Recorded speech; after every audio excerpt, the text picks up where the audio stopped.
pero tiene el mismo espíritu. Siguiente, por favor. Entonces, ¿cómo funciona el NEC como alcance? Si vamos al gráfico de la derecha, de izquierda a derecha, ustedes pueden ver básicamente que, más allá del inglés, ese business case no es otra cosa que, digamos, el anteproyecto. El design es el diseño, el delivery es la construcción y la operación o mantenimiento es la postconstrucción, como ustedes pueden ver.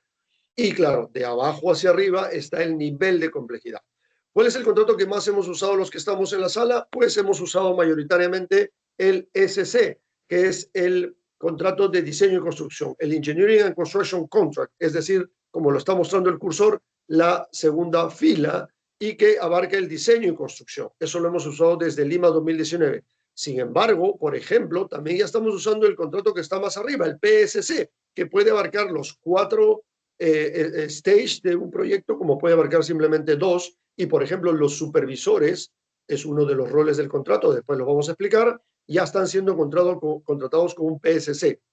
Y luego, claro, existe también lo que nos ha permitido a Lima volver a ser sede de los Panamericanos, que son los contratos que están a la derecha, en plomo y en granada, o color, no sé cómo llamarlo, que son los FM, los Facility Management, o los TSC, que son los Term Service Contract. El Term Service Contract es el que se ha usado para mantener la sede de los Panamericanos en la institución llamada Legado.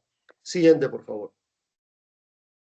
Entonces, ya sabiendo esto, que son una familia de contratos, acá tenemos los 4 roles principales. Podemos ver más, pero los 4 roles principales de un contrato son los que están al lado izquierdo arriba. Está el contratante o cliente, que es el que gatilla todo. Él contrata al contratista que está abajo, lo puede contratar con un ESC, un Engineering and Construction Contract. Luego a la izquierda está el supervisor, que lo puede contratar con un PSC, un Professional Service Contract, y está el gerente de proyecto, que también lo puede contratar un PSC. Una curiosidad, en Perú, como ha sido utilizado principalmente en el sector público, el gerente de proyecto no ha sido necesariamente un tercero, como lo ha sido el supervisor o como lo ha sido el contratista, ha sido un empleado del cliente, pero debería actuar con la independencia y las responsabilidades que le da el contrato al gerente de proyecto. El gerente de proyecto no es el cliente y el cliente no es el gerente de proyecto, como el supervisor no es el gerente de proyecto y el supervisor y el gerente de proyecto no es el supervisor. Son funciones distintas, vamos a decirlo así en sencillo. El supervisor es como un quality assurance, mientras que el gerente de proyecto tiene todas las funciones y es de alguna manera el protagonista de este contrato, sin quitarle la importancia que tiene el contratista de ejecutar la infraestructura que se necesita. Siguiente, por favor. Y bueno, las otras funciones rápidamente se contratan también con contratos NEC. Muy bien, ¿para qué lugares? Bueno, para todo mundo y para cualquier industria y para cualquier perfil de riesgo. De hecho, esto ya lo he contado antes, no hay ninguna infidencia, en la Marina de Guerra del Perú ya están usando los contratos NEC. Están usando un frame contract, es un contrato marco, y luego abajo, para hacer algunos buques, van a usar probablemente la opción A, que es como un precio fijo, una suma de sumas alzadas para hacer buques en tiento. Siguiente, por favor. Entonces, ¿cuáles son las ventajas claves? Siguiente, por favor. Tenemos la flexibilidad. Ya habíamos visto el gráfico de la esquina superior derecha y ahora podemos decidir, además del alcance de qué stage, qué fases queremos cubrir, pues tenemos también cómo son las opciones de pago.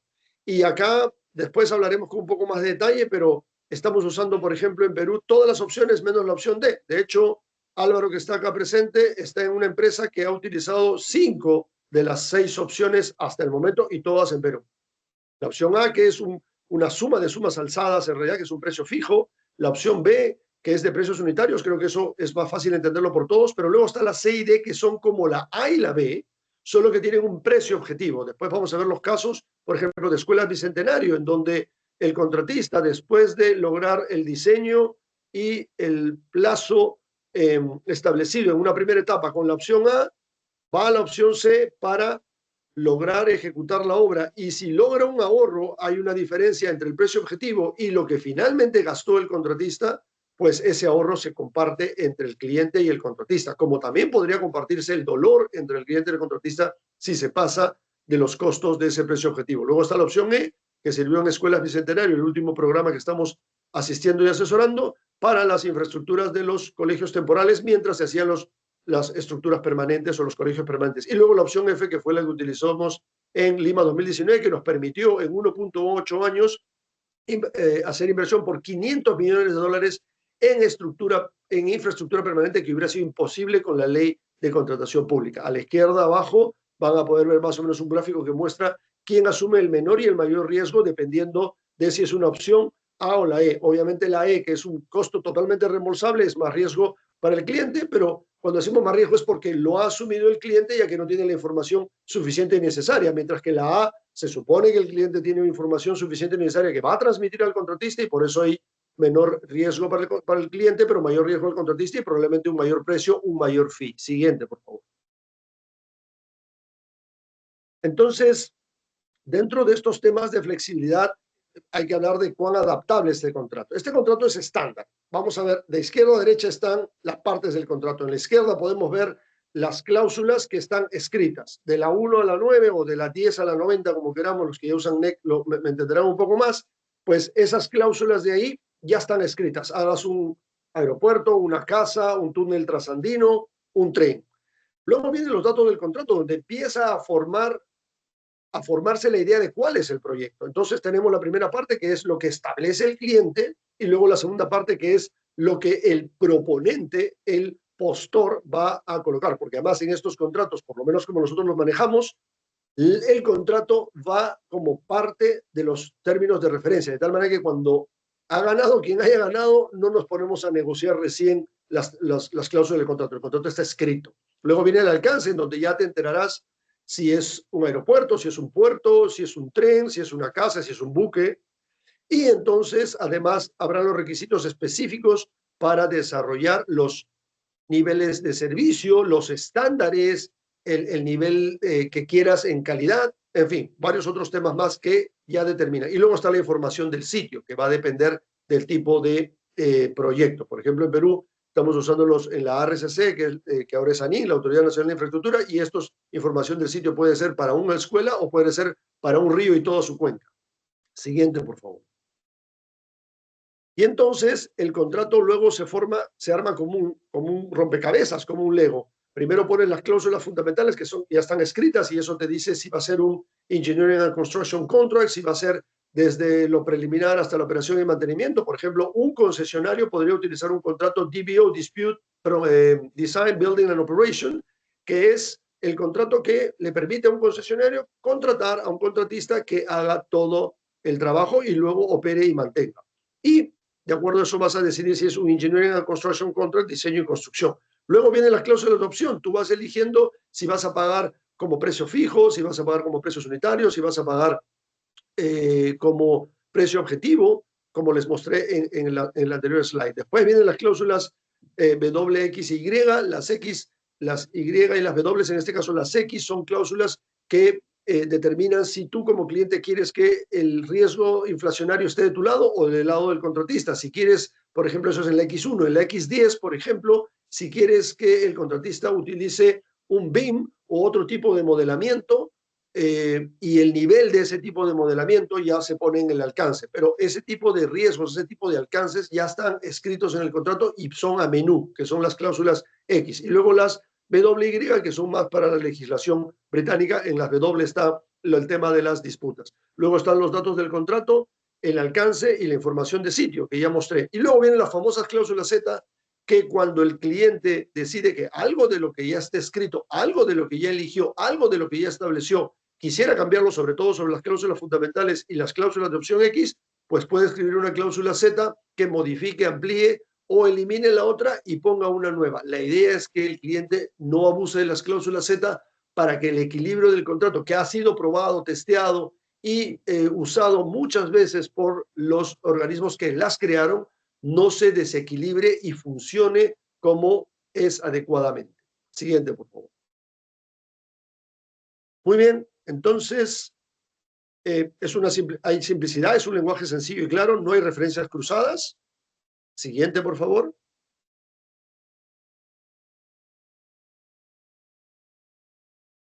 Y entonces es para una gestión eficaz y proactiva de proyectos. Es algo más que obligaciones y responsabilidades, que normalmente es un contrato tradicional en donde se dice tú eres responsable de esto y te vamos a penalizar por esto. El contrato lo que habla más bien es cuáles son los procesos que tienes que hacer para cumplir con tu tarea. Es un conjunto de procesos, los actores están claros, ya les dije, hay 4 actores, el gerente de proyecto no es el cliente no es el gerente de proyecto, por más que sean empleados del mismo dueño, y deben actuar como les toca cada rol.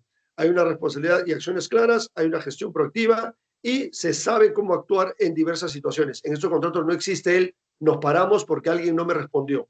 No existe esa posibilidad y creo que nuestros expositores van a poder corroborar lo que les digo. Siguiente, por favor.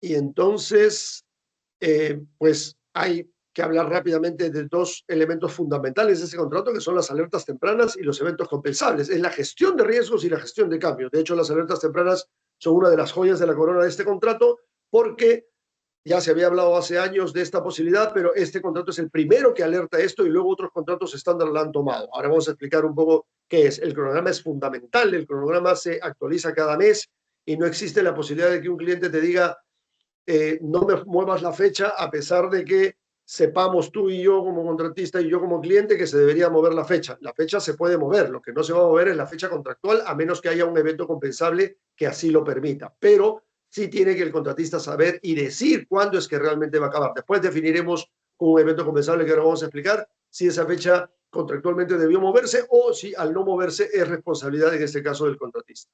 Siguiente, por favor. Es un contrato que además todos los tienen que usar, no solo el contract manager, también el project manager. Siguiente, por favor. Muchas gracias. Entonces, las alertas tempranas, ¿qué son? Son procesos para promover la colaboración proactiva entre las partes. Ambas partes tienen obligación de notificar una alerta temprana tan pronto se den cuenta de un asunto que puede incrementar el total de los precios, retrasar la culminación, retrasar el cumplimiento de una fecha clave o afectar el rendimiento de las obras en su futuro uso. ¿Eso qué significa? Que si una de las partes se da cuenta de alguna situación que pueda originar esto, llama a la otra parte a reunirse semanalmente y de esa manera hablar de las acciones que se van a hacer para los siguientes días y cómo van a mitigar juntos la posibilidad de ese riesgo, sea de quien sea la responsabilidad. No estamos jugando a tú eres el culpable, así que tú resuélvelo. No, la idea es incluso que tú digas cuáles son los riesgos que te pueden afectar y el otro te ayude juntos a mitigarlos. Si después de varias semanas se está hablando del mismo alerta temprana, ya no es ni alerta ni es temprana. Entonces lo que ha pasado es que o ya pasó y el riesgo en realidad ya se convirtió en otra situación, o ya ha sido mitigado y no tiene sentido seguir hablando de él. Hablemos del futuro para que sea realmente alerta y sea temprana. Siguiente, por favor. Y ya para finalizar, los eventos compensables, que es una especie de tratamiento de lo que tiene que ver con los cambios de alcance, los adicionales, como se llama en Perú, entendería que en Chile puede ser muy parecido, y entonces les voy a dejar este gráfico para no hacerlo largo, pero finalmente con esto se decide los eventos compensables en 2 etapas. Primero se decide si existe o no existe el evento compensable, o sea, se decide si el contratista tiene o no tiene ese derecho, y eso lo decide el Project Manager. Entonces el Project Manager tiene que ser sólido, profesional, sustentado, debidamente objetivo para de esa manera definir si existe o no el evento compensable. Finalmente, si el evento compensable existe, pues tiene que decidir tiene que instruir al contratista a que presente sus estimaciones de cómo cambiaron las fechas y cómo cambiaron los precios. Y entonces tiene alternativas para todo. El flujo lo que dice es que en ningún momento el project manager puede decir no pude definir si eso no es un evento compensable y segundo, no pude aceptar porque el contratista no me presentó lo que yo quería. Si finalmente el project manager no está de acuerdo con lo que el contratista le ha presentado como cambio de fechas y como cambio de precios, el project manager puede definir. Claro está que si su definición no es sólida, no es profesional, no es sustentada, no es objetiva, el contratista podría irse al mecanismo del dispute board, es decir, a la mediación entre las partes, que de eso también vamos a hablar ahora con nuestros panelistas. Siguiente, por favor. Y ya para terminar, tenemos que la cláusula 10.2 habla de la cooperación y confianza. Las partes son el cliente y el contratista. El gerente de proyecto y el supervisor de calidad actúan en un espíritu de confianza mutua y cooperación. Vamos a desarrollarlo más con nuestros panelistas. Siguiente, por favor. Para que esto no se quede solo en poesía. Y para nosotros el éxito del proyecto tiene que ver con los buenos procesos y las personas eficaces. Los buenos procesos, el NEC brinda los procesos, es una herramienta para la gestión eficaz y proactiva de proyectos. No solo es una lista de obligaciones o responsabilidades o derechos. Habla de un remedio para cada situación. Es cuestión de que el Project Manager, que es uno de los roles principales, tome la acción y la decisión y luego lo haga de la manera como les he comentado. Y luego la 10.1, que es las partes, el gerente de proyecto y el supervisor actuarán como se indica en este contrato. Siguiente, por favor, ya estamos en las últimas. Siguiente, por favor, ejemplos de usos en la región, que ha sido hasta ahora en Perú, donde han actuado todos los mis copanelistas, las personas que me acompañan. Está Lima 2019. Siguiente, por favor. Está Reconstrucción con Cambios, que ahora es ANIN. Siguiente, por favor. Ahí pueden ver nombres de empresas de Chile. Está Escuelas Bicentenario, también empresas de Chile. Siguiente, por favor.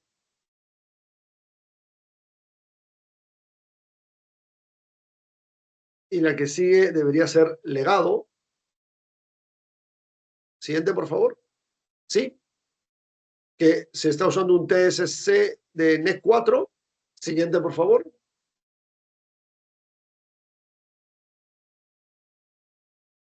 Muchas gracias. Muy bien. Entonces, disculpen si he corrido, pero la idea ha sido de alguna manera mostrarles un poco el marco de referencia de lo que vamos a hablar. Y entonces, ahora para conversar un poco más de todo esto, vamos a entrar al primer panel, donde van a estar Álvaro y Marcela, a quienes mucho vayan a compartir con nosotros sus experiencias. Y nada, si tengo que decir algo muy sencillo es que tanto con Marcela como con Álvaro trabajamos en los proyectos de Escuela Bicentenario, aunque Álvaro con DBC SACEN trabaja desde Lima 2019 en proyectos que han tenido que ver alrededor de este ambiente del NEC, todos consecuencia del acuerdo gobierno-gobierno que hemos tenido en Perú. Marcela también ya desde hace varios años actúa en Perú, no como contratista, sino como una destacada mediadora, una destacada adjudicadora, si podemos traducirlo. Ella ya nos explicará un poquito más también esa traducción que acabo de hacer. Buenos días, Marcela. Buenos días, Álvaro. Hola, hola, ¿qué tal, Augusto? Hola, Hola, buenos días. Marcela. Muchas Un gracias gusto, por hola estar acá. Álvaro. Hola a todos. Entonces, para que el protagonismo sea de quienes han actuado en este contrato, quisiera hacerle algunas preguntas y que ustedes, por favor, nos respondan en algunos minutos para poder abarcar estas tres preguntas y los que nos acompañan entienden qué tan habitual es para ustedes y cómo han ido percibiendo este contrato. Entonces, yo tendría que decir que desde vuestro rol en los contratos NEC, donde están trabajando, por favor, déjenme hacerles unas preguntas para entender de manera práctica cómo abordan este formato estándar. Y la primera pregunta, empecemos a ver por Marcela y la misma pregunta para ti, Álvaro, es, sabemos que los contratos NEC tienen cuatro roles, es lo que expliqué, ¿no? El project manager, el cliente, el contratista y el supervisor. Y que el diseño es responsabilidad del... Uy, perdón, no, me estoy equivocando de... Este es el del panel 2, disculpa. Entonces la pregunta es, ¿cómo ven en su día a día las diferencias o coincidencias entre los contratos tradicionales? Por ejemplo, el típico de suma alzada, donde regularmente el cliente se queda con el riesgo del diseño, versus los contratos NEC, por ejemplo, el de ingeniería y construcción. ¿Cómo ves eso, Marcela, desde tu rol de Dispute Board, de este mecanismo que ha ayudado tanto a los contratos estándar para ser justo no solo NEC, sino FIDIC, a que el equilibrio esté también cuando alguna de las partes no necesariamente está usando el contrato como se debiera? Gracias, Augusto, y gracias a la embajada y a todos los que están participando hoy día con nosotros. La verdad que quiero primero transmitirles nuestro súper increíble entusiasmo por esta actividad. Era algo que veníamos como hablando hace tanto tiempo.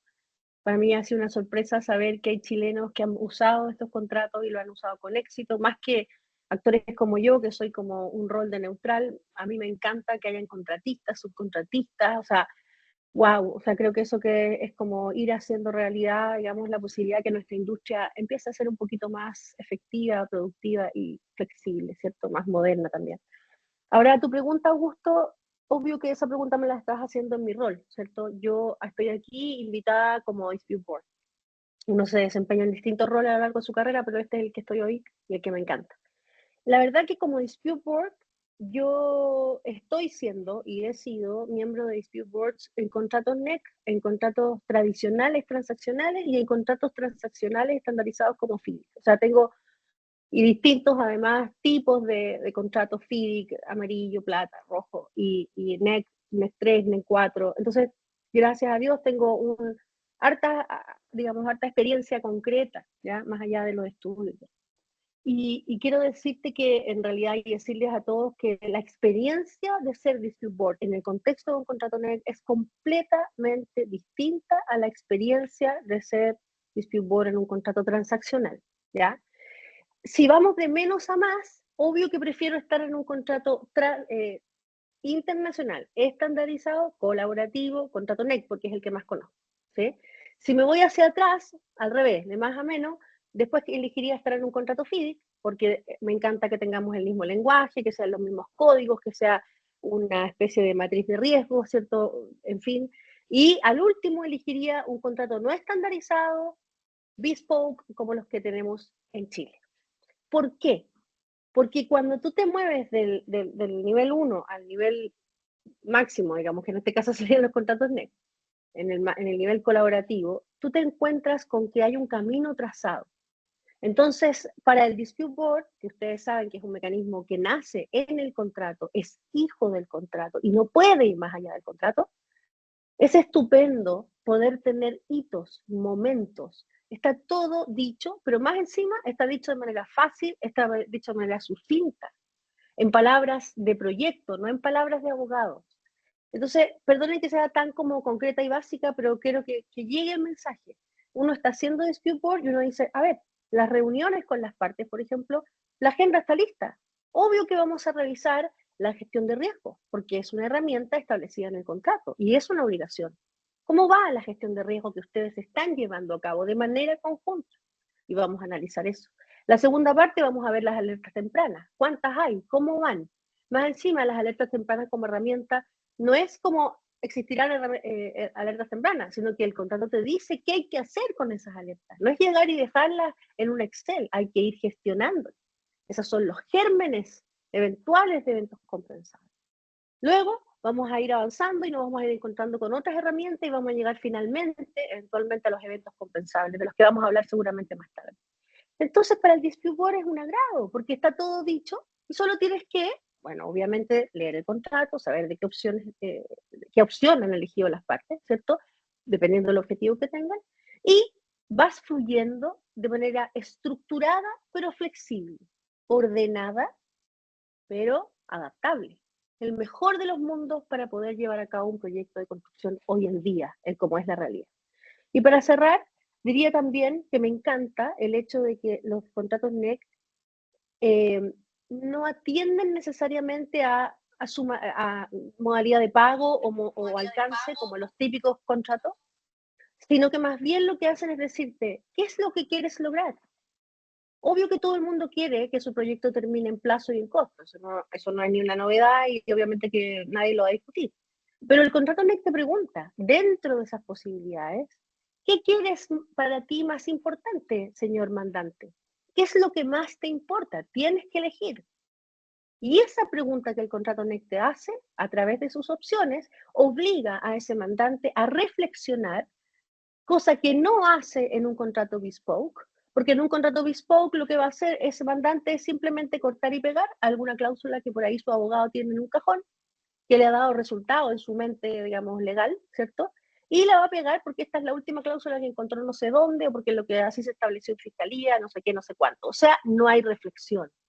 El contrato NEC no te deja no reflexionar, porque te dice, elija, elija, elija, elija. Es como cuando te vas, perdonen la comparación, pero te vayas a comprar una hamburguesa y el señor te hace 50 preguntas y tú decís, con o sin, agrandado, pavo frito. Y uno dice, ya, pero ¿por qué me pregunta? Porque quiero que usted elija, yo no le voy a imponer algo rígido, dice el contrato NEC, porque el objetivo es el que manda. Y si usted lo que quiere es que el plazo se cumpla, esta es su opción.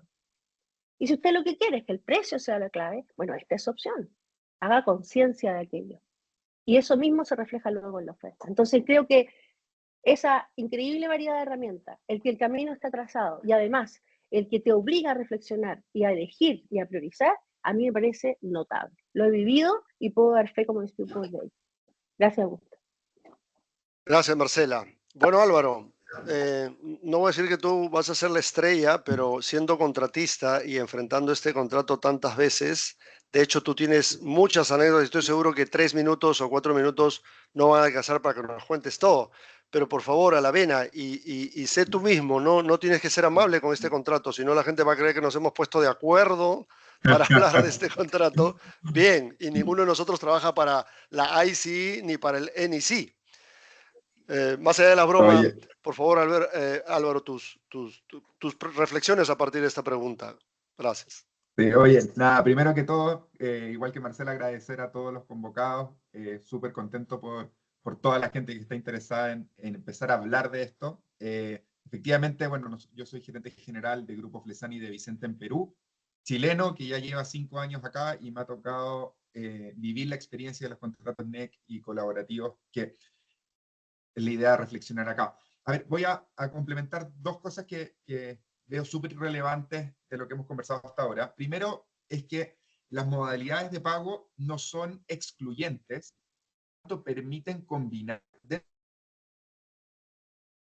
un mismo alcance las modalidades de pago. Por ejemplo, puede tener una partida que tiene incertidumbre en el mercado, por lo tanto la puede hacer en el contrato con una opción B a precio unitario, y esa partida queda a precio unitario. Hay otra parte del componente que tiene diseño totalmente terminado, se hace a suma alzada, y hay otra parte que no hay diseño y se hace a costo reembolsable porque tiene mayor grado de incertidumbre.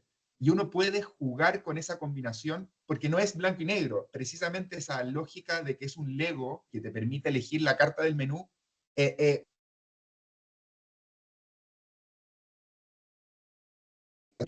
Puedes pedirte la papa frita o los nuggets o lo que sea, y puedes pedirte todo al mismo tiempo y comerte todo el plato, digamos. La gracia es que permite eso. Entonces, primero, para los que están escuchando, el contrato NEC permite combinar esas distintas alternativas y flexibilizar a la realidad del proyecto. Yo hoy día lo que hago mucho con los clientes es, oye, no nos discutamos por el metrado que tú crees que yo estoy poniendo la suma alzada con mucho riesgo, y hagámoslo a precio unitario y vamos a ver. No peleemos más por eso, ahora concentrémonos en lo siguiente y vamos avanzando. Creo que eso es súper relevante. Y lo segundo, que tiene que ver con este espíritu colaborativo, que después vamos a conversar un poco más de eso, pero la prueba de este evento es que existe un respeto profesional sobre la administración del contrato, y es distinto, oye, si el que rompe paga o es sin picarse, como uno puede decir, porque, mira, Marcela es Dispute Board en uno de mis contratos, Augusto es líder de la gerencia de proyecto en otro de mis contratos, y las personas que van a exponer después, Exponer y DeFi, son subcontratistas de nosotros. Por lo tanto, podemos estar en una misma mesa. Nosotros penalizamos a DeFi por un incumplimiento y seguimos en la misma mesa porque yo el otro día tuve una comida con uno de mis subcontratistas que he penalizado, que nos discutimos en la administración del contrato, pero como está claro y están las reglas claras del juego, bueno, es el juego que estamos jugando y bueno, pelearemos, nos pondremos de acuerdo, pero sigue siendo un trato amable y profesional. Creo que la clave de lo que tú decías antes, Augusto, el gerente de proyecto y las partes tienen que exigir un muy alto nivel de profesionalismo. Y ese profesionalismo sí cuesta. No es lo mismo ejecutar un proyecto con un estándar más bajo y con profesionales de menor calidad que buscar un proyecto que te exige ser muy profesional, impactar la carta Gantt con todo lo que implica, todas las dependencias, o sea, como que finalmente hacer las cosas bien sí es un esfuerzo importante y nos obliga, y en este caso, gracias a la implementación de los contratos NEC en Perú, obligó al mercado a subir el estándar. Nos obligamos todos a ser mejores. Y ahora respondiendo directamente a tu pregunta, Augusto, respecto a la suma alzada o respecto a un contrato con integración temprana de ingeniería o una participación del que he podido observar, en general es mucho mejor ser parte del diseño y ser responsable de la construcción que estar peleando por los adicionales, por las indefiniciones, por las incertidumbres, por la falta de compatibilización del diseño, y después lo que terminan siendo siempre problemas en la suma alzada y la ejecución de la suma alzada.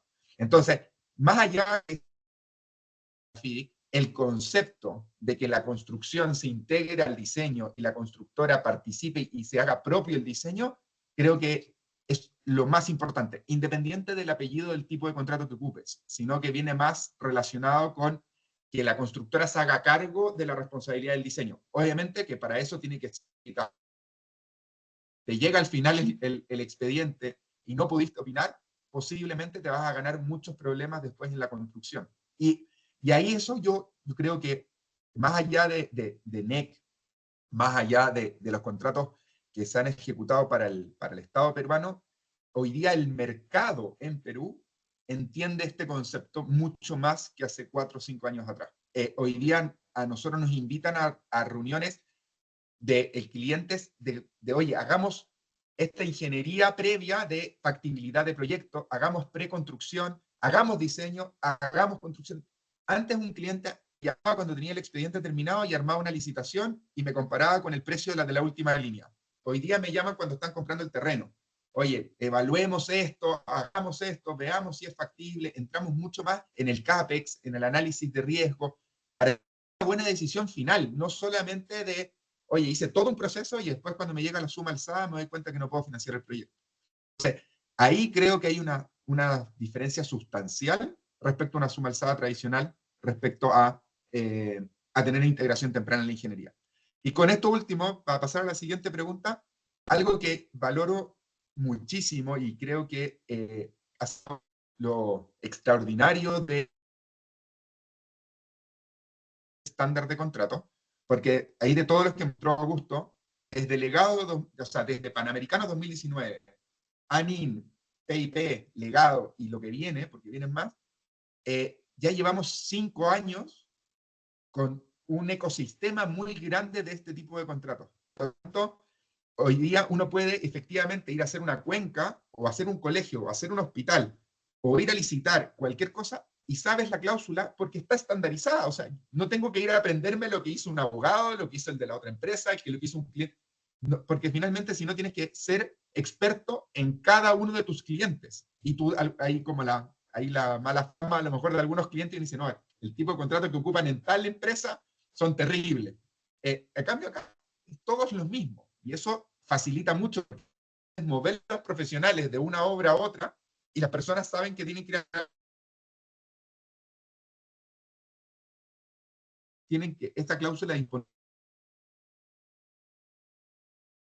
un valor agregado para los contratistas, porque facilita la administración de proyectos de una constructora, no solamente de un proyecto en específico.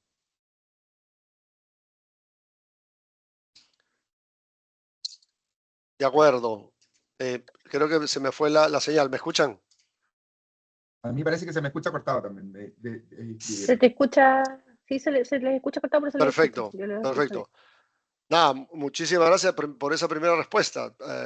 Acá los que tienen que contarnos qué está sucediendo son ustedes y creo que la audiencia puede rápidamente entender todo lo que les ha tocado vivir y con la emoción que lo cuentan, pues es porque están convencidos de que esto no es perfecto, pero funciona. Y entonces viene la segunda pregunta, que creo que es un poco más filosófica. Además, me encanta a mí hacerla porque es de la manera en que vamos a desmitificar este tema de una palabra que tengo mis controversias con ella. ¿Cómo entienden ustedes la famosa palabra colaborativo? ¿Creen que en el fondo los roles del contrato, es decir, principalmente el project manager y el contratista, lo que buscan es que la otra parte haga lo que uno quiere y a eso llaman colaborar? ¿Qué entienden ustedes por colaborativo después de haber manejado este contrato varias veces, que se precia de ser estándar y de espíritu colaborativo? Marcela, tal vez nos puedes ayudar primero. Sí, claro, me encanta. Me encanta esta pregunta. Es como, qué bueno. A ver, para los amigos chilenos, los amigos de otros países, este es un tema, es como cuando uno está en una fiesta y hay varios de un mismo equipo y tiran una broma que es como local, como entre nos. Me río porque en Perú, que ya hay toda esta masa crítica y que muchos contratos NEC se han estado implementando, hay algunas personas que todavía están aprendiendo, que todavía no se imbuyen del todo de lo que implica, y es un proceso normal, ¿cierto? Que utilizan esta palabra como una especie de muletilla que llega a sacar roncha, como decimos. O sea, es como, en el espíritu colaborativo le pedimos que por favor retire al gerente, no sé, las cosas más increíbles the sake of cooperación o colaboración, ¿vale? Pero yo he aprendido a ser paciente y a ser empática en ese sentido y entender que es un proceso de aprendizaje, porque es muy nuevo para nosotros en Latinoamérica esto de que un contrato te obligue a colaborar. Es como, me obliga a ser buena persona, me obliga a ser íntegro, me obliga a ser transparente. ¿Qué? Entonces, nos falta el abogado, que probablemente no tiene experiencia en contratos en el que dice, esos son puras declaraciones de intenciones que no sirven para nada, y en el caso que hubiese un juicio, a mí no me serviría para nada, porque yo no podría obligar. Personalmente, discrepo fundamentalmente de esa aseveración. He vivido, he dictado decisiones, he aplicado el contrato agarrándome exclusivamente de la cláusula 10, de la 10.2, que habla de que no solo el contratista debe colaborar con el mandante, sino que todos los actores del contrato están obligados a colaborar, a tener un espíritu de confianza mutua, ¿cierto? Y de colaboración y cooperación. ¿Qué significa esto concretamente? Y lo digo ahora pensando en esta decisión que alguna vez me tocó dictar. Significa que las partes deben cumplir todas sus obligaciones teniendo presente este espíritu que irradia todo el contrato, todas las herramientas, y que de alguna manera le hace, en inglés diríamos accountable, frente a las otras partes del contrato, todos los actores, respecto del cumplimiento de esas obligaciones. Entonces, de alguna manera, si una de las partes incumple una obligación, el DAF, en este caso mi rol, ¿cierto? Diría, señor, como usted tiene una obligación principal que está al principio del contrato, que es, ¿cierto?, el deber jurídico de tener confianza, de propiciar esa confianza y de cooperar mutuamente, ¿cierto?, entre todos, usted, al no haber cumplido, por ejemplo, con la obligación de financiar este proyecto, porque no tramitó adecuadamente los estados pagos, en fin, lo que sea, ¿cierto?, o no actualizó el anticipo, o lo que sea, entonces, señor, usted no ha cumplido con su obligación de mantener un espíritu de colaboración y de confianza mutua.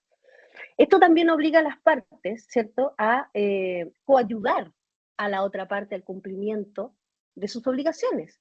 Entonces, como decía Augusto, esto no es una cultura de blaming, esto no es, usted no ha sido colaborativo. No, mírate tú, te dice el contrato NEC. ¿Has sido tú colaborativo? ¿Has coayudado a la otra parte a cumplir sus obligaciones?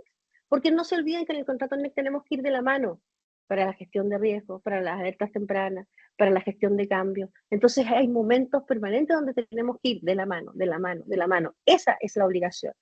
También, en línea con lo anterior, ¿cierto? Ese actuar inspirado en el espíritu de confianza y cooperación envuelve la gestión de riesgo y sobre todo, y esto me encanta porque es muy actual, la gestión de las incertidumbres. O sea, yo como tengo una obligación jurídica de actuar, ¿cierto? Inspirado en este espíritu de confianza y cooperación mutua, frente a una situación no prevista, porque eso es lo más interesante en un contrato de construcción, frente a una situación que no esperábamos, ¿cómo me tengo que comportar? Y ahí el contrato te dice, obvio, te tienes que comportar recordando este principio que no es poesía, sino que es una obligación jurídica, a la cual el afectado por la falta de colaboración puede acudir y decirle al DAR, oiga señor, la otra parte no cumplió con este deber. Mire, cuando hubo una situación imprevista, mire lo que hizo. Se salvó solo. Primero me culpó, después trató de sacar provecho y mire, lo voy a probar. Y el DAP dice, en virtud de lo establecido en el artículo, la cláusula 10, ¿cierto? 10.1, 10.2, se declara que la parte tanto no cumplió con su deber de cooperación y confianza mutua y esto se reflejó en lo que se acredita en Entonces, no es poesía. es una obligación. Y para mí, y a mi juicio personal, en esto quiero hacer la diferencia, no es buena fe. El concepto de buena fe es un concepto de una tradición diferente, una tradición jurídica completamente distinta a de donde emana el concepto de colaboración que está establecido en este contrato. Esta es un contenido vivo que tiene reflejo en cada una de las cláusulas que vienen en adelante y que te obliga y te promueve y te mueve y te invita y no te deja tranquilo ni en los eventos compensables, ni siquiera en las audiencias con el DAF, no te suelta. Entonces, para mí, esa colaboración tiene carne, tiene fuerza, y yo, personalmente, como presidenta de DAF, la he utilizado en mi decisión. Muchas gracias, Marcela.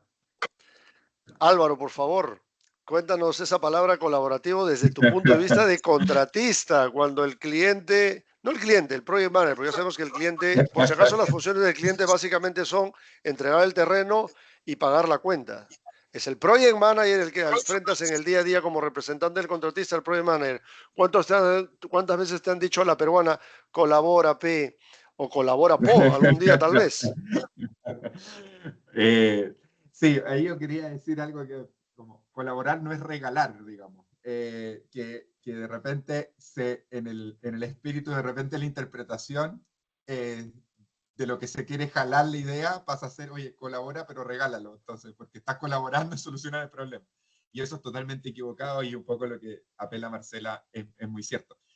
Oye, dos cosas que quería complementar sobre eso. Primero, el rol de Marcela como Dispute Board en la relación del contrato es clave cuando precisamente se rompen estos equilibrios del contrato, como el caso del espíritu colaborativo. Si es que entre las partes estás, en teoría, trabajando bajo un espíritu colaborativo y efectivamente una de las partes no cumple con ese principio o lo actúa de mala fe, el rol de Marcela en el Dispute Board, que es un componente de 3 personas que median las controversias durante la ejecución del contrato, que sería interesante después hablar un poco de eso, porque es clave para el éxito de estos proyectos, nos permite acudir a esta instancia durante la ejecución del proyecto a levantar una alerta de este tipo, como, oye, se está rompiendo el principio de colaboración.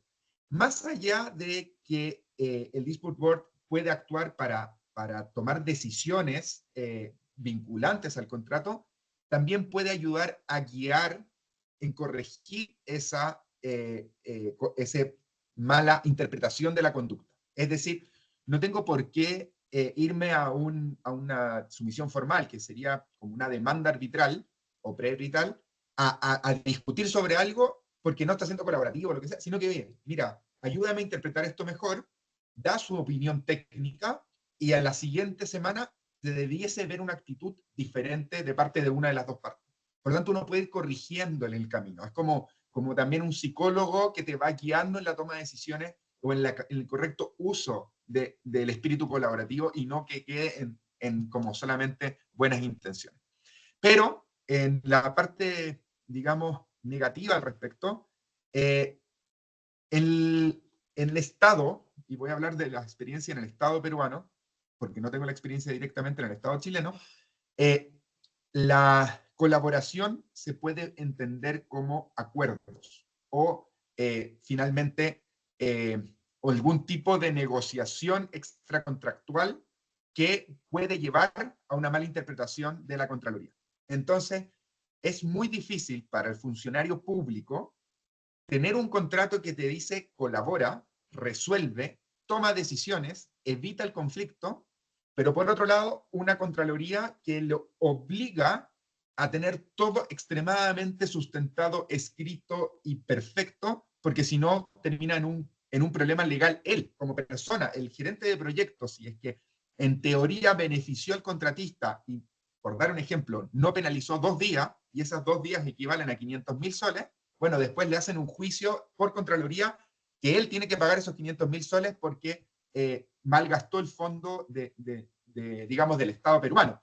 Entonces, obviamente que una persona que tiene por un lado, oye, usa herramientas extremadamente colaborativas y usa este principio, y por otro lado, oye, te vas a la cárcel si es que no lo sustentas perfectamente, es casi imposible que una persona pueda realmente actuar en en combinación de ambos principios. Eso no va a funcionar. Entonces, el desafío que hoy día queda, que se está trabajando en eso, es precisamente que la Contraloría y los órganos de control entiendan que precisamente la colaboración ayuda a mitigar riesgos para evitar problemas mayores. Y yo es lo que yo muchas veces les digo, mira, acordemos algo ahora a que sea un tercero, vía una sumisión formal con un DAP, que acuerde algo que bajo su criterio sea, porque posiblemente su criterio puede ser distinto o peor que el que tú estabas esperando negociar. Es mejor que tú tomes la decisión negociando a que sea un tercero el que tome la decisión.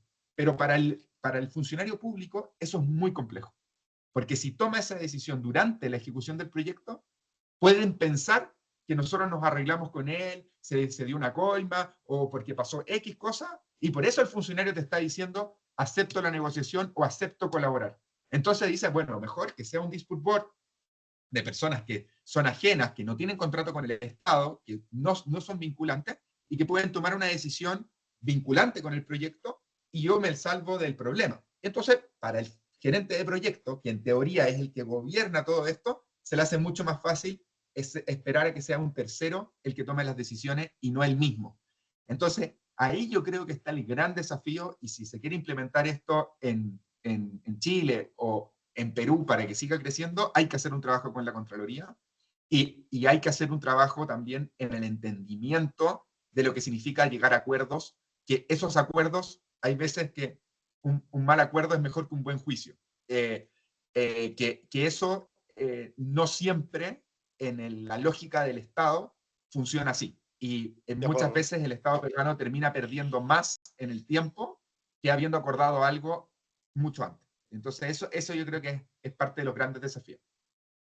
Gracias, Álvaro. Y bueno, se me va a quedar una cuarta pregunta en el tintero, pero quiero hacer la tercera de todas maneras, porque ya tenemos que pasar al otro panel en un ratito. Ya en general, trabajar con los contratos NEC tiene más ventajas. ¿Cuáles serían? Yo sé que, Marcela, tú ya has hablado de esto y tú también, Álvaro, pero creo que podríamos puntualizar tal vez alguna de estas antes de pasar al siguiente panel. Y si alguno de ustedes dos se anima en estos últimos 3, 4 minutos para cada uno, yo iba a preguntarles, si nos ponemos un poco más técnicos, cómo encuentran la herramienta del evento compensable. Solo si les da tiempo, porque la anterior pregunta esta de, en general, ¿cómo ven ustedes las ventajas o las desventajas? Lo Hagamos una pueden y una. comentar, por favor. Marcela, Dale. que Marcela haga una y yo hago la otra, y así nos podemos complementar. Tú, Marcela, ¿cuál ¿Te parece, quisieras? Marcela? Elige. Ya, yo elijo la del evento compensable, me encanta. Ese es como novedad. Perfecto. Esa. Dale tú con Entonces, esa entonces. entonces Yo sí, Marcela, por favor. Entonces, así solamente como pongámonos un poco más técnicos, ¿cómo encuentran las herramientas de evento compensables para la gestión de cambios? ¿Es igual que el adicional típico a la suma alzada o de precios unitarios?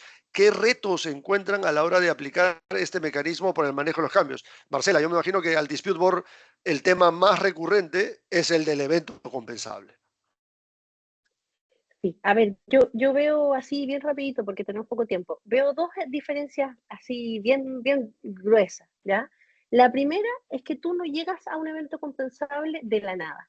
No existen esas sorpresas que hay en los contratos tradicionales donde uno está en un proyecto, pasan 3 meses, 6, 12, vamos a llegar a la resolución provisional, ¡pa! Y aparece un super global claim de la nada, así como gran conejo, y que por supuesto enoja mucho al contratante, dice, ¿qué es esto? Nunca enteré y ahora quiere hacerse toda la plata que no pudo, las típicos, digamos, mitos, ¿cierto?, de la construcción.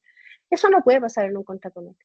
Porque un contrato NEC, como ya dijimos, tiene etapas que están claramente establecidas. Hay que pasar antes por las etapas previas. Cuando era chiquitito, cuando era un germen, una sola posibilidad, un riesgo. Luego se transforma en adelante temprana. Luego se podría generar en fondo un cambio si las partes lograran cierto acordar. Hay procesos de evaluación establecidos. ¿Quién evalúa? ¿Hasta dónde? ¿Qué pasa si no dice nada? ¿Qué pasa si dice algo? ¿A dónde puede? O sea, todo está trazado, pero con flexibilidad.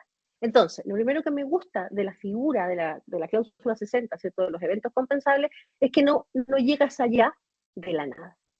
Tienes que pasar por todo lo anterior y tienes que haber conversado, porque no olvidemos la cláusula 10, no olvidemos todas las herramientas que te dicen converse converse, converse. Conversa a los 2 años, conversa a los 3 años de edad del niño, conversa a los 15, conversa a los 18, y cuando ya se transforma en 21 años, uno ya ha conversado toda la vida del evento compensable. Y ya sabe quién es, lo conoce, está atrasado, está respaldado. El DAF dice, obvio, yo lo vi de chiquitito este evento compensable, sé quién es, ¿cierto? 1. 2, y me encanta, cuando uno está frente a contratos tradicionales, uno tiene, como decías tú, Augusto, la famosa cláusula, en el mejor de los escenarios, maravilloso, porque en Chile tenemos contratos que ni siquiera tienen procedimientos de cambio, ¿eh? O sea, podemos encontrarnos con de todo. Pero bueno, en un contrato mínimamente razonable, de los buenos contratos que hay en Chile, ¿cierto?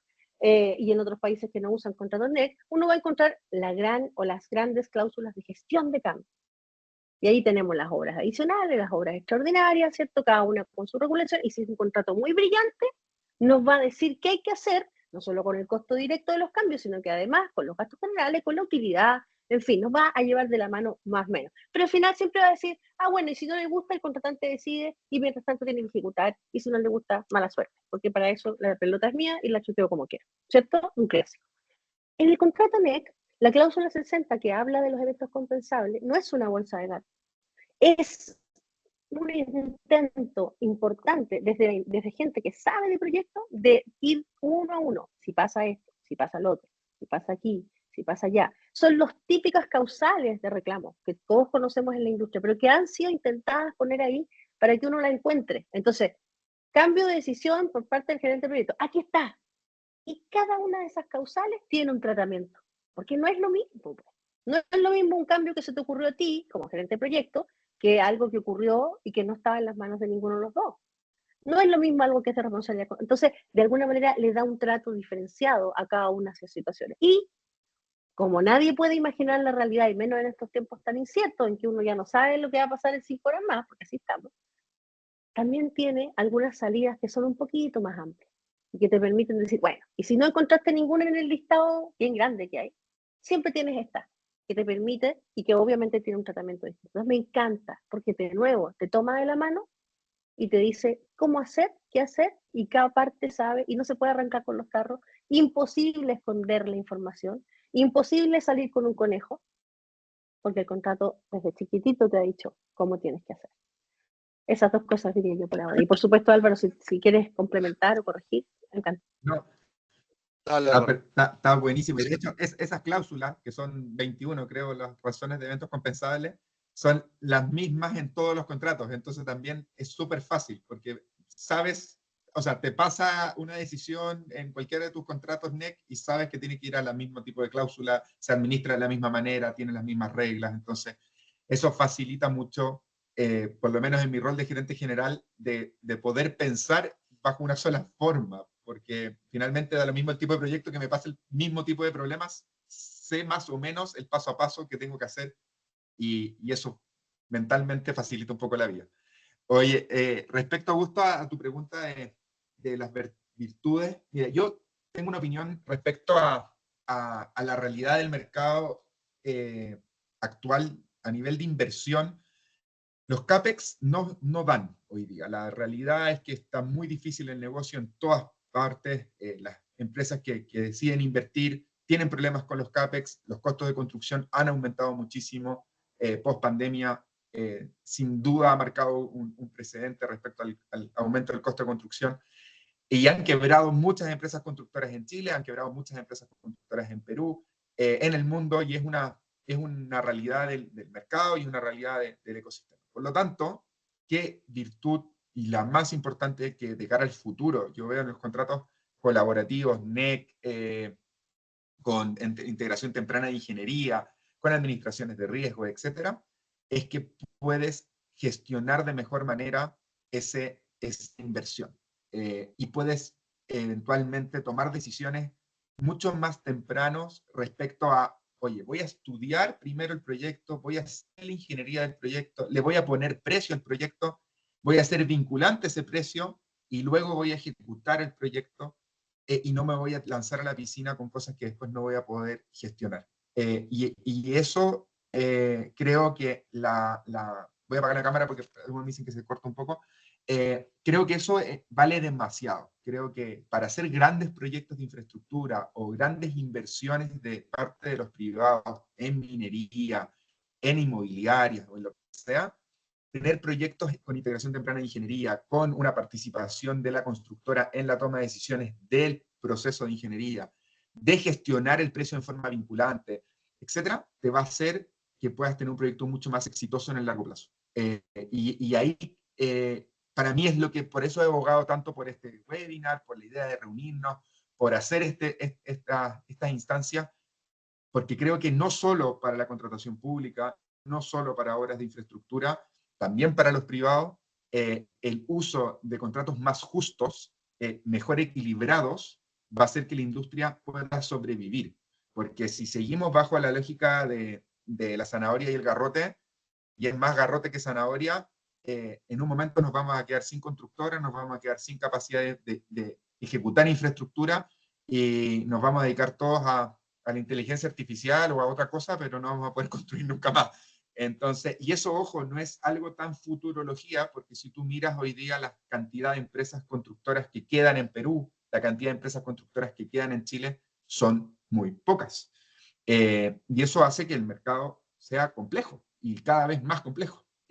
Lamentablemente, la seguidilla de quiebra de empresas constructoras en los últimos años no ha parado, y ha seguido, y lamentablemente puede ser que continúe, y eso no es bueno para nadie, no es bueno para el Estado, no es bueno para las constructoras, no es bueno para la gente, porque no van a tener infraestructura. Entonces, creo que ahí está la mayor responsabilidad y el mayor aporte que puede hacer los contratos estandarizados para llevar una industria compleja, pero mejor gobernada.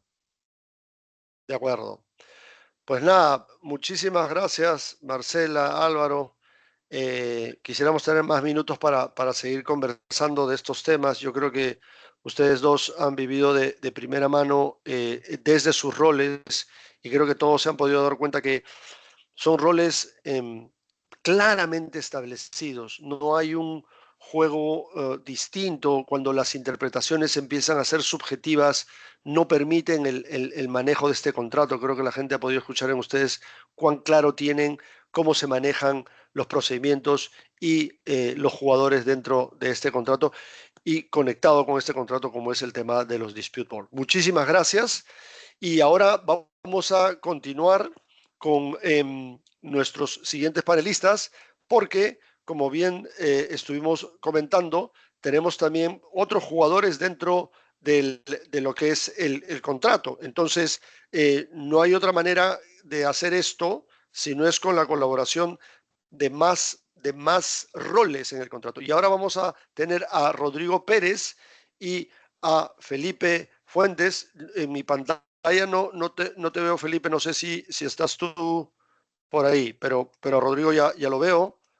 Y bueno, vamos a hablar pues con estos dos jugadores tan importantes en el contrato, que no son el contratista, que no son el project manager, que no son el cliente y no son el supervisor, pero que son el subcontratista. Y en el caso de Rodrigo y de Felipe, tienen que ver con un subcontrato fundamental en los contratos de diseño y construcción, que es el diseño. Decía Álvaro y hablaba de cómo lograr un poquito más de exactitud en el tema del precio. Y claro, en los contratos de diseño y construcción, cuando tienen dos etapas, como por ejemplo los estamos usando en Escuelas Bicentenario, con una opción A en la primera etapa y una opción C en la segunda etapa, en la primera etapa, el contratista subcontrata una casa de diseño que logra, o varias casas de diseño, o a varios profesionales que logran un diseño, y el contratista, con su expertise, con su entendimiento del mercado, logra poner un precio que realmente se acerca más al precio final. Porque, perdóneme, pero yo en mis varios años de experiencia que tengo, lo que he entendido siempre es que un diseñador no puede poner el precio de una obra, porque no es su función. El diseñador es genial para lograr esa estructura, esa arquitectura, esas instalaciones, y esa es su tarea. Pero no es su tarea poner el precio. No hay un incentivo para que él coloque un precio como lo va a hacer un contratista, que sí va a llegar a los proveedores de bienes y servicios y que le van a dar el número más cercano a la realidad, y el cliente por fin tendrá un número que se acerque más a la realidad, y no el del expediente técnico, que es un número que termina siendo una declaración de ratios y no realmente un análisis de lo que es el mercado. Rodrigo Felipe, buenos días. Rodrigo Buenos es, días. ¿qué tal, Rodrigo? Rodrigo, como ya lo mencioné, es uno de los líderes de Sporer y Felipe de DeFi. Y entonces vamos a tener por parte tuya, Rodrigo, corrígeme si me equivoco, una primera pequeña presentación para enmarcar un poco lo que ha sido tu labor ahí. Y ahí empezamos con algunas preguntas rápidas para poder hablar de cómo los subcontratistas también son un rol importante dentro del juego del contrato que ya nos han ido explicando un poco Álvaro y Marcela. Por favor, si puedes compartir tu presentación. Gracias. Confírmame si se ve, Augusto, por favor. Sí se ve, sí se ve. Perfecto. Bueno, primero agradecer a la Embajada Británica por esta invitación. Yo feliz de aportar con mi experiencia en este tipo de contratos. Creo que es algo muy positivo que debería implementarse en Chile por toda la experiencia que viví en Escuela Bicentenario, ¿cierto? Donde participamos junto al consorcio de Vicente SACEM en Perú. Les voy a contar un poco de nuestra empresa. Sperer Ingenieros tiene más de 30 años en ingeniería estructural en Chile. Hoy día, gracias al proyecto Escuela Bicentenario, hemos desembarcado en Perú. Y contarle un poco que dentro de nuestro portfolio de proyectos está la edificación en altura principalmente. Hoy día estamos trabajando también en estructuras de acero para minería, estructuras menores. Estructuras de madera también, madera laminada y prefabricados de tabique. Somos en Chile revisores sísmicos de primera categoría. Hoy día estamos revisando la red de hospitales del Maule y el estadio de la Universidad Católica, que promete ser el estadio más moderno de Sudamérica. Y en Perú, bueno, estamos apostando por proyectos privados y públicos, hospitales educacionales y obras por impuesto y asociación público-privada. Nuestro propósito es hoy día mejorar la productividad en Chile, ¿ah? Y creo que este tipo de contratos apunta directamente a eso y entre todos sus beneficios, por lo que yo he podido ver. En Escuela Bicentenario nosotros estuvimos trabajando en el paquete 4, que son 11 colegios, en total son 100.000 metros cuadrados que se desarrollaron en paralelo. Fuimos el paquete que salió primero aprobado con el diseño, gracias a una coordinación, integración temprana total. Álvaro lo mencionó en reiteradas ocasiones, yo insisto en ese concepto. Yo lo que vi como diseñador estructural fue esta integración temprana total y que no la veo acá en Chile y que es muy positiva. ¿Y a qué me refiero? Desde el día 1 sostuvimos reuniones con los clientes, con la asistencia técnica. Es una contraparte de ingeniería bastante exigente que nos iba fiscalizando y revisando los diseños. Me acuerdo que tuvimos que hacer talleres con ellos respecto al uso de los software de ingeniería, de usos de norma, y en el fondo se van anticipando problemas. O sea, todas las objeciones que yo podría haber tenido en el diseño se estudiaban, se revisaban en forma inicial. Eso por el lado técnico propiamente tal. Por el lado de la constructora, sostuvimos desde el día 1 reuniones con ellos también, donde nos fueron indicando hacia dónde querían apuntar el proyecto, cuáles eran las eficiencias que ellos querían incorporar. Estaba también el área de costos del consorcio. Nosotros tuvimos que trabajar en BIM, fue uno de los requisitos, LOT 400, tuvimos que modelar todas las barras de acero de refuerzo del hormigón, todas, las trabas, todo. Entonces, a medida que nosotros íbamos avanzando con el proyecto, ellos podían tener los metrados, las ubicaciones exactas de hormigón y acero. El constructor también me iba dando datos como, por favor, no me disminuya la disección de las columnas en altura porque para mí es más eficiente ocupar la misma sección en los 4 pisos. Y por otro lado estaba el mandante, me decía, yo quiero ahorrar aquí, entonces quiero que disminuyas la sección de la columna en los pisos 3 y 4. Entonces tuvimos que demostrarle al mandante que era más eficiente mantenerla porque disminuía la cantidad de acero, que en el fondo es lo que más pesa en el costo de la obra gruesa. Y así se van generando discusiones que van anticipando objeciones. Entonces, traemos adelante las eficiencias de la constructora, las dudas de la asistencia técnica, las dudas del mandante. Además, como todo esto está hecho en BIM, queda todo un modelo, se hace una construcción virtual, se construye sin errores. Y además, aquí les pongo algunos conceptos. El diseño es optimizado, ¿cierto? Porque nosotros tenemos la capacidad de probar en forma temprana varios diseños distintos y costear cada uno de ellos, lo que le sirvió mucho a este proyecto. Entonces pudimos determinar si a la columna había que aumentarle 20 centímetros o disminuirle a ese nivel, porque son columnas que se repiten en todos los colegios, la estructuración era la misma. Entonces pudimos hacer optimizaciones en esa línea que al consorcio le gustó mucho.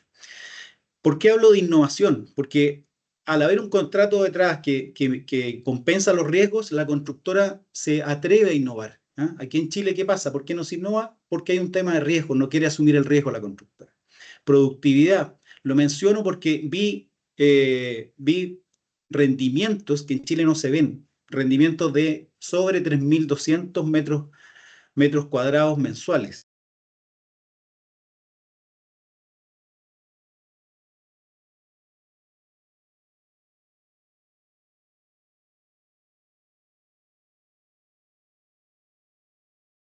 Bien, todo el acero del modelo Revit se mandó a la planta de Acero Arequipa. Acero Arequipa llevó las columnas armadas en un camión, llegaron y se montaron. El acero de losas y vigas se prearmó. Aquí en la parte de abajo, a la derecha de la foto, se ven los fierros de vigas y losas ya predoblados. Entonces, todo eso se decidió en la etapa de diseño, en la etapa de integración temprana. Lo otro que vi que me llamó mucha atención es el cumplimiento de plazo. Esta obra gruesa terminó con 20 días de anticipación respecto al plazo y demoró 9 semanas en construir estos 7.800 metros cuadrados que se ven en la foto del Colegio Próceres. 9 semanas. El fin del contrato fue exitoso. Álvaro está acá, lo mencionó, él se juntó con un subcontratista, el PEIP quedó contento, las escuelas ya se están inaugurando. O sea, el proyecto exitoso. Y todas esas cosas que yo he mencionado aquí en Chile se dan, pero a veces no se dan y frecuentemente no se dan. Se extienden los plazos, se extienden los costos, la productividad está estancada. Entonces, yo veo una oportunidad enorme en este tipo de contratos aquí en Chile. Es un poco lo que quería mencionar. Perfecto. Para dar un poco de contexto, Augusto. Genial, muchas gracias, Rodrigo. Entonces, ¿qué te parece si empezamos con algunas preguntas rápidas? Porque ya nos quedan solamente 15 minutos, así que les voy a agradecer que en 2-3 minutos nos respondan. Felipe, no sé si tú si me escuchas, para que tú empieces con alguna de estas respuestas. ¿Puede ser? Augusto, ¿qué tal? Sí, estoy por acá. Dale, perfecto. Bueno, Felipe, sabemos que los contratos NEC de ingeniería y construcción tienen 4 roles principales. Ya lo dije, el cliente, el contratista, el gerente de proyecto y el supervisor, y que el diseño es responsabilidad del contratista, en la mayoría de casos. Los design and build que te han tocado a ti afrontar en este último programa, por ejemplo, Escuela Bicentenario. ¿Cómo fue la experiencia de trabajar con vuestro cliente directo, que en este caso es el contratista, pero al mismo tiempo con el project manager y además con la asistencia técnica y a veces con la supervisión? ¿Cómo lo sentiste en el entorno de cómo funciona el contrato NEC? Ya, bueno, primero que todo, buenos días a todos. Augusto, muchas gracias por la invitación. Rodrigo, Álvaro, Marcela, bueno, y al público presente. Yo creo que es muy rico este webinar que estamos teniendo. Yo creo que comentar estas experiencias que hemos estado viendo acá, principalmente en Perú, yo creo que sí o sí podrían aportar y sumar para la industria que está en Chile, que si bien funciona bastante bien, pero siempre se puede mejorar. Un poquito la primera pregunta que me estás haciendo, Augusto, yo la quiero llevar un poquito a la experiencia nosotros como gerenciadores de proyectos y hacer una comparación de lo que veníamos haciendo en Chile, ya versus lo que hicimos acá estos últimos 2 años con este contrato NEC 4 con Escuela Bicentenario. Entonces, quiero ir un poquito a lo que nosotros vemos generalmente en Chile y la experiencia que hemos tenido, que son los contratos que están a nivel público, ya porque hoy en día los contratos EPC, que es lo que estamos más o menos focalizando hoy en día, porque el NEC se lleva mucho a lo que es EPC, porque hemos hablado mucho de la ingeniería, ¿ya? Que la ingeniería sea parte del alcance del contratista.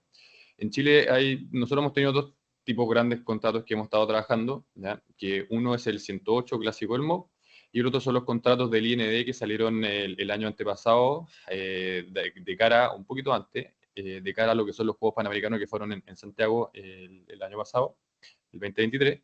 Entonces, un poquito quería partir con el 108, ya que el 108 es un contrato que lleva muchos años que está metido en MOB y que la verdad es que no ha ido evolucionando, y sería bueno que ese tipo de contrato pueda tener una evolución, porque yo creo que el mundo cambia y uno tiene que ir cambiando con él, y las cosas también tienen que ir evolucionando. Ese contrato, si bien es un EPC, ¿ya? Pero la movilidad de ese contrato, en el fondo, la licitación, en lo que te pide el cliente, en este caso que el MOB, te pide tú realizar un diseño, ¿ya? Antes de tener alguna persona, o sea, tú comerte el riesgo y el tiempo de realizar este diseño. En base, obviamente, hay un master plan, pero igual la responsabilidad es tuya. O sea, tú tienes que revisar ese master plan y verificar que efectivamente el master plan está correcto, y si es que no, hacer las modificaciones respectivas para poder, en el fondo, cumplir con el diseño de lo que está buscando el cliente, ¿ya? Y además del diseño, uno tiene que presentar una propuesta, ¿ya? Que si bien nosotros siempre hemos tenido muy arraigado el concepto de la integración temprana, ¿ya? Nosotros como si bien somos un área independiente dentro del grupo, pero siempre los proyectos vamos de la mano con lo que es la constructora, que es DBC. La integración temprana la tenemos arraigada desde la inmobiliaria, que ya tiene desarrollando proyectos hace varios años atrás, y la verdad es que en este tipo de contrato, como nosotros, se tenía que presentar una propuesta técnica económica, donde uno ya tenía que presentar un diseño donde solamente tenían que haber pequeñas interferencias, ¿ya? Entonces, uno tenía que ir con un precio ya desde antes, y todo el tema de los imprevistos que podrían haber, ¿ya? Uno tenía que, en el fondo, ahí por ahí, uno se ve más o menos, entre comillas, la obligación de recordarse un poco, y por ahí siempre sale un poquito inflado los presupuestos, y que ahí, en el fondo, es como el primer puntito en el que el contrato NEC ya ayuda mucho a ese tipo de cosas. Entonces, y si no, efectivamente, llegamos a la licitación y presentamos nuestra propuesta técnica económica y no nos adjudicábamos, en el fondo, perdíamos bastante tiempo. Hay una serie de premios, ¿ya? Pero si no, los premios están dentro de los primeros 3 lugares. O sea, si nosotros salimos quinto en esa licitación, prácticamente teníamos todo el tiempo y el costo que nos salió a hacer ese expediente técnico prácticamente perdido, ¿ya? Y ese es el contrato, es el 108, ¿ya? Ahora, si lo llevamos a los contratos del IND, que son más nuevos, ¿ya? Esos se parecen un poquito más a lo que son los NEC, ¿ya? Pero aún así, igual, es un contrato suma alzada donde uno presenta una propuesta técnica económica, ¿ya?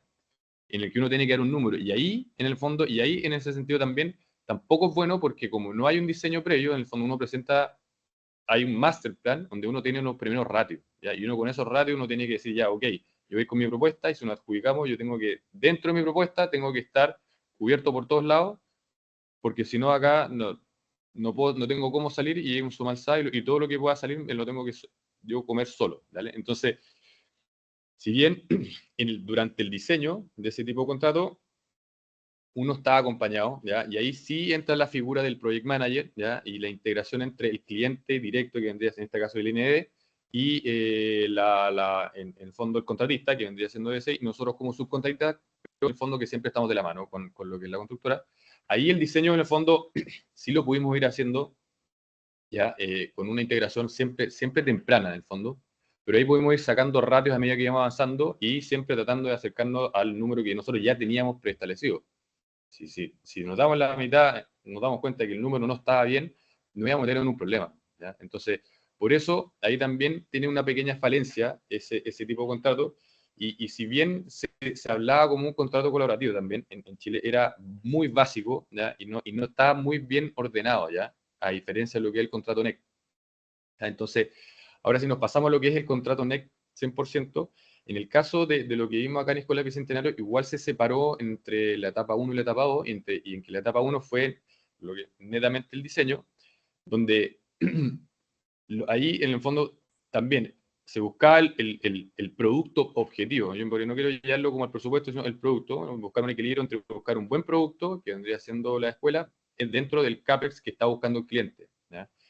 Entonces, ahí muy de la mano, que yo siempre quiero meter la metodología BIM y lo que es Plan BIM, acá va 100% de la mano y conversa muy bien con lo que es el contrato NEC. Conversa muy bien, ¿ya? La metodología BIM habla, y siempre dentro de sus como cánones de la colaboración propiamente tal, ¿ya? Entonces, el contrato NEC también tiene eso dentro de sus cánones. Entonces, la metodología BIM está muy bien, conversa muy bien, ¿ya? Entonces, yo sé que estamos a nivel cultural en Sudamérica bastante más atrás de lo que vendría haciendo Europa, entonces el concepto de esto todavía cuesta meterlo porque es algo que viene un poquito más atrás y, y los cambios requieren tiempo, ¿ya? Entonces, esta metodología yo creo que va a poder entrar mucho mejor de la mano con un contrato NEC, ¿ya? Van a conversar muy bien, entonces va a ser mucho más fácil poder generar esta cultura a nivel de la industria, porque esta cuestión tiene que entrar tanto como el contratista como el mandante, porque a los dos les tiene que tener un sentido y poder en el fondo encontrar el beneficio en esta metodología, porque yo lo hablo como una metodología y meto aquí dentro del contrato NEC y la metodología BIM propiamente tal, ¿ya?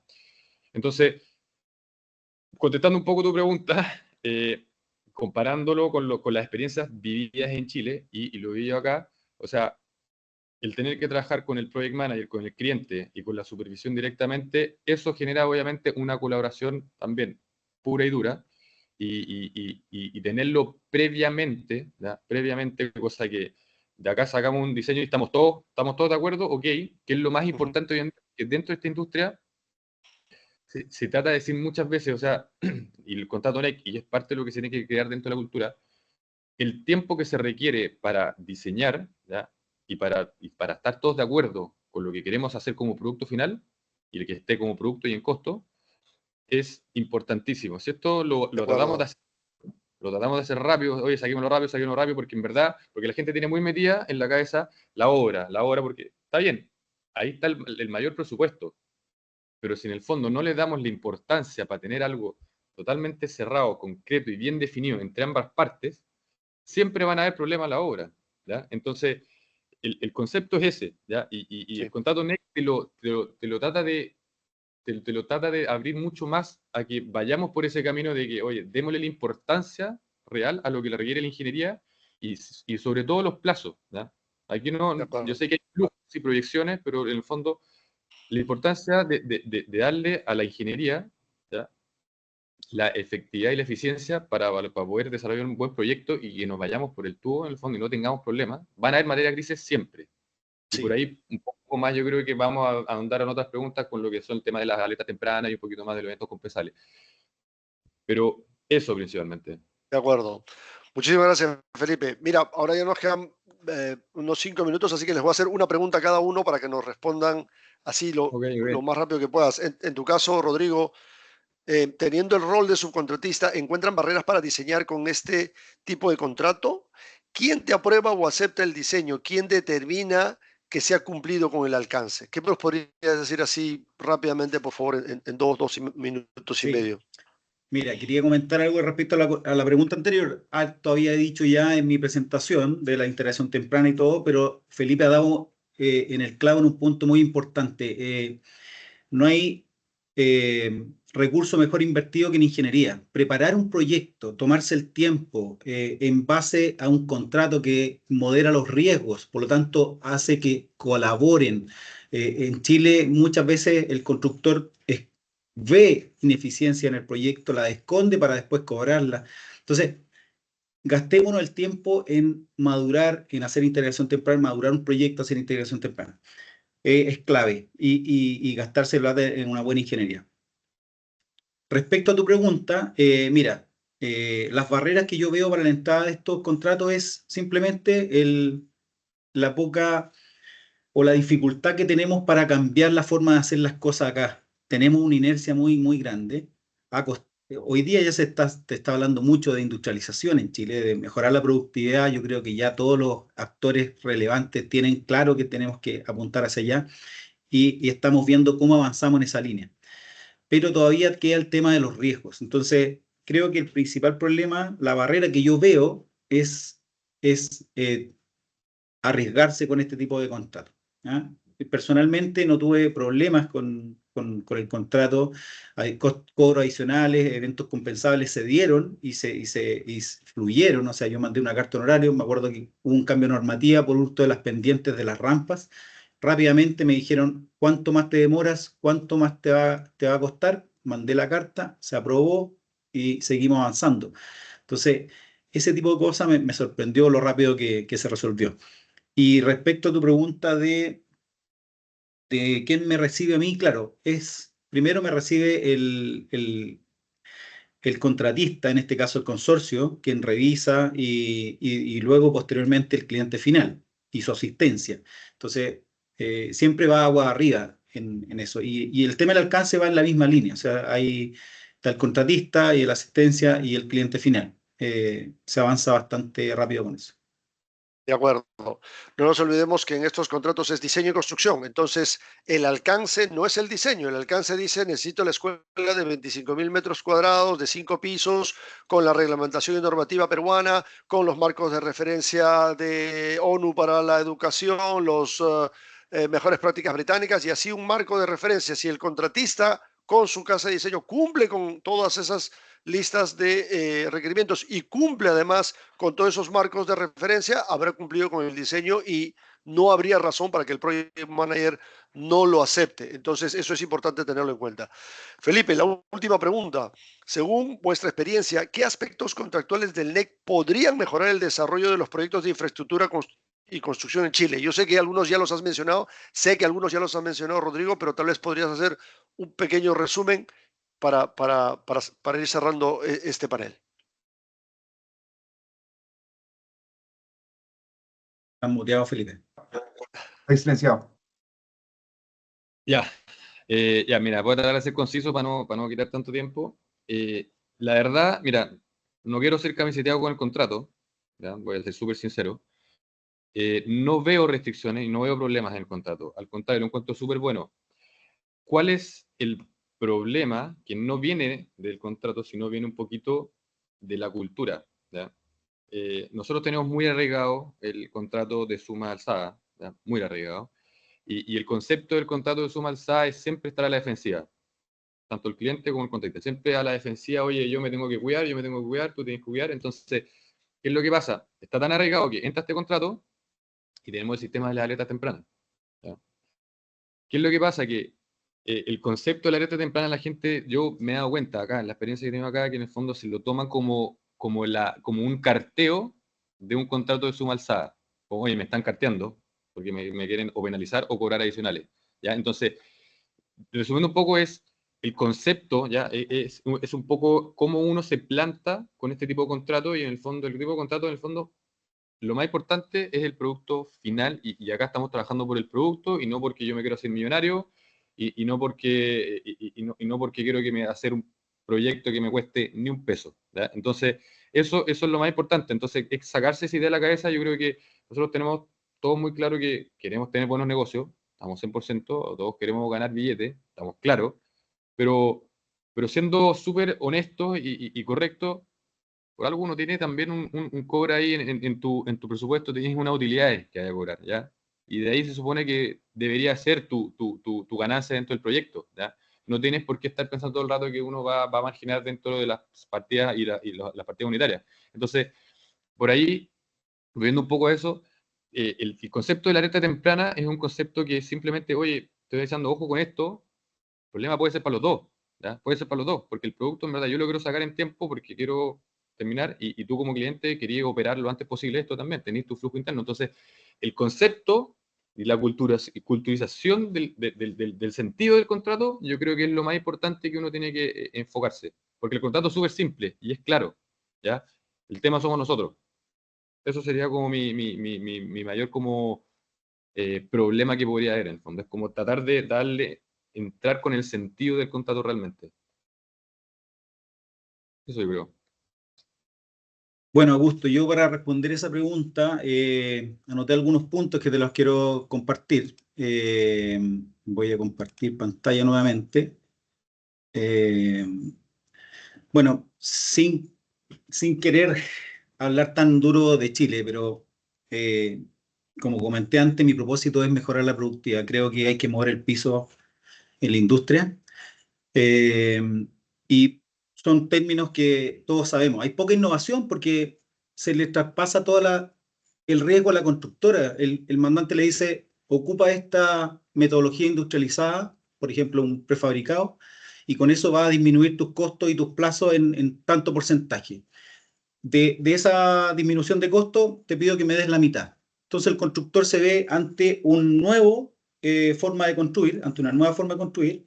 Le están exigiendo que en vez de demorarse 100 días, se demore 90 días y que en vez de cobrar 100, cobre 90, porque tiene que darle una parte al mandante. Entonces el constructor se ve atrapado y dice, ninguna posibilidad, yo quiero hacer lo que conozco y no voy a innovar. Entonces, creo que hay un impacto de estos contratos ahí. La productividad está estancada, ya lo mencioné, esto viene a, como hay premios por disminuir costos para ambos lados, hay un incentivo a innovar, y lo vimos en el Escuela Bicentenario. Los plazos y costos en Chile, en general, no se cumplen. La constructora cuando recibe el proyecto le dice, ¿cuánto quieres que me demore? 12 meses, pero internamente él sabe que se va a demorar 14 meses, pero no lo dice. Entonces, pasa un poco lo que menciona Felipe. Todos sabemos que no vamos a cumplir, pero nos tratamos de resguardar y sacar cosas. Entonces, es un tema cultural. Los casos que yo he visto, así concretos, inmobiliaria, constructora, que son del mismo holding, ¿qué pasa? La inmobiliaria trata de mejorar los procesos y le pregunta a la constructora, oye, ¿cómo puedo hacer más óptimo mi proyecto? ¿Qué hago para que a ti te sirva? Y la constructora le dice, no, mira, entrégame el proyecto diseñado y yo te envío el presupuesto. Entonces, ¿cómo la inmobiliaria y el arquitecto y nosotros la ingeniería vamos a optimizar un proyecto si el cálculo del costo es una caja negra? No hay colaboración. Entonces, eso es un tema puntual que lo he visto y creo que este contrato también va en esa línea a mejorar. El otro caso es cuando la inmobiliaria licita con varias constructoras. Las constructoras cuando tienen poco trabajo bajan sus precios, pero reciben un proyecto y buscan todos los errores posibles para cobrar aumentos de plazo y adicionales. Entonces, lo que decía Felipe, también, las alertas tempranas. O sea, si no levantamos este tema en un plazo de tiempo temprano, no voy a aceptar tu adicional futuro. Entonces, ya el proyecto parte con el costo más cercano a lo real y con el plazo más cercano a lo real, porque se levantan las alertas tempranas. Entonces, baja la incertidumbre respecto a eso. Y finalmente, los proyectos públicos también lo estamos viendo hoy día con el Puente Chacao, un proyecto que está atrasado, el contratista cobra y cobra adicionales, y eso lo estamos pagando entre todos. Entonces, para mí fue una experiencia muy rica. Pude proyectar lo que he aprendido acá en Chile, lo que veo acá en Chile y lo que vi en Perú, y creo que traería muchos beneficios aplicarlo acá. Eso es lo que quería mencionar. Gracias.